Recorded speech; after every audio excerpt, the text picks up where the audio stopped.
आ रही है इरेडा को लेकर और 7% की तेजी के साथ ये स्टॉक अब नई ऊंचाई पर कारोबार कर रहा है। लगातार दूसरे दिन हम देख रहे हैं कि यहाँ पर ब्लॉक डील देखने को मिल रही है और आईपीओ के भाव से अगर देखेंगे तो करीब 7 गुना ये स्टॉक ऊपर आ चुका है।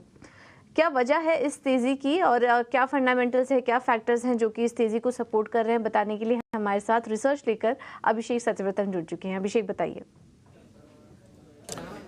जी पूजा, इरडा की बात करें तो बहुत ही दमदार लिस्टिंग हुई थी। सब्सक्रिप्शन बहुत अच्छे आए थे। नवंबर की बात है ये, पिछले साल की। और लिस्टिंग के कुछ ही दिनों बाद हमने देखा था कि शेयर ने 200 रुपए के ऊपर के लेवल छू लिए थे। हालांकि ऊपरी स्तरों से प्रॉफिट टेकिंग आई और अब हम फिर से देख रहे हैं कि नया जोश आ रहा है इरडा के शेयर में और इसने हाई बनाया है 216-17 रुपए के आसपास ये शेयर आज चला गया। अगर हम बात करें इसके प्रदर्शन की तो आईपीओ का जो भाव था वो था 36 रुपए। उससे अगर कैलकुलेट करेंगे तो शेयर करीब करीब 7 गुना ये हो गया है।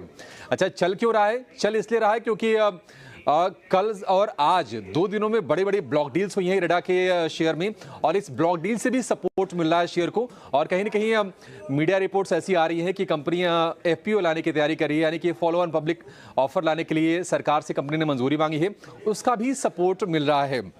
मिनी रत्न पीएसयू है, रिन्यूएबल एनर्जी की फाइनेंसिंग का काम ये कंपनी करती है और न्यू एंड रिन्यूएबल मिनिस्ट्री के तहत ये कंपनी काम करती है।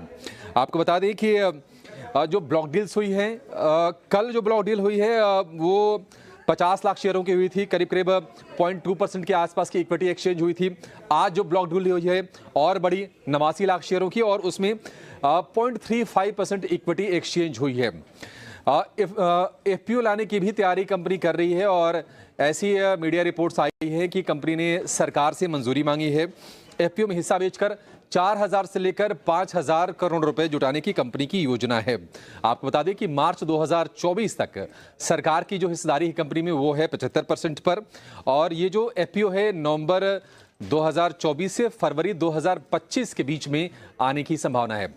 आपको ये भी बता दें कि कंपनी लगातार फंड रेज को लेकर भी कोशिशें कर रही है। अभी कुछ दिनों पहले उन्होंने 10 साल 2 महीने वाले बॉन्ड के जरिए 1500 करोड़ रुपए जुटाए थे।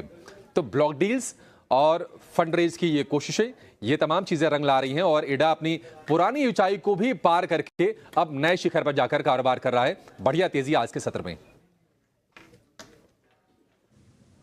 बिल्कुल, बहुत ही शानदार तेजी है और रिन्यूएबल स्पेस में है कंपनी, उस पर सरकार का फोकस भी बना हुआ है और इशू प्राइस 36 रुपए था, तो वहां से आप देख सकते हैं कि शानदार तेजी आ चुकी है। लिस्टिंग भी काफ़ी अच्छी हुई थी और अलॉटमेंट के समय से जो होल्ड कर रहे होंगे उनको तो काफ़ी फ़ायदा अब तक मिल चुका होगा। नवंबर में ये कंपनी लिस्ट हुई, हाल फिलहाल में हुई है।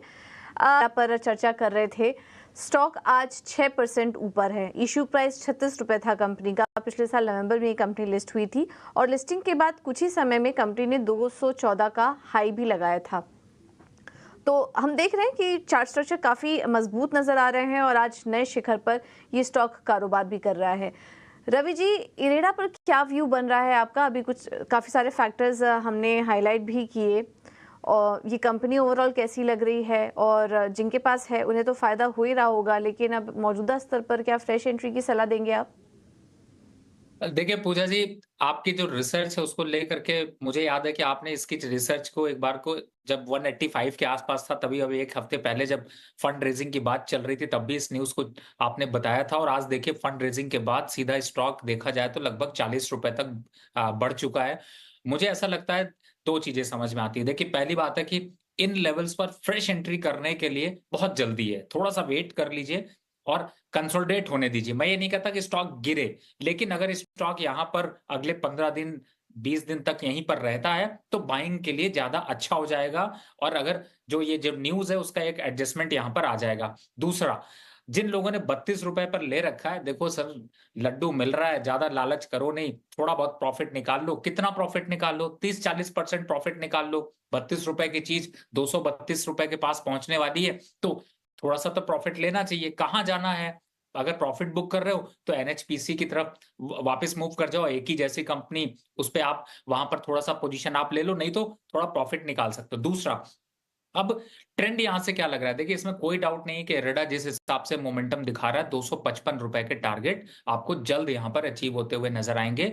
तो अगर आपको कुछ नहीं करना तो आप आराम से बैठे रहिए, बने रहिए। हाँ, लेकिन फ्रेश एंट्री के लिए या तो इस तरीके जो आज के जो रेट्स हैं इसके आसपास करीब एक हफ्ते तक अगर टिका रहता है तो लीजिए, और अगर थोड़ा डिप आ जाता है और आपको वापस से 205 और 210 के अंदर मिलता है तो वो आपके लिए सोने पे सुहागा है, उसके बाद वहां पर बाय करेंगे तो आपको ज्यादा अच्छे रिटर्न्स मिल पाएंगे। तो मुझे लगता है इस स्ट्रैटेजी को बहुत सिंपल रखिए, थोड़ा बहुत मुनाफा वसूली भी कर लीजिए जिन लोगों ने बहुत नीचे लेवल पर खरीदा है, और फ्रेश एंट्री के लिए आप इसको फॉलो करें।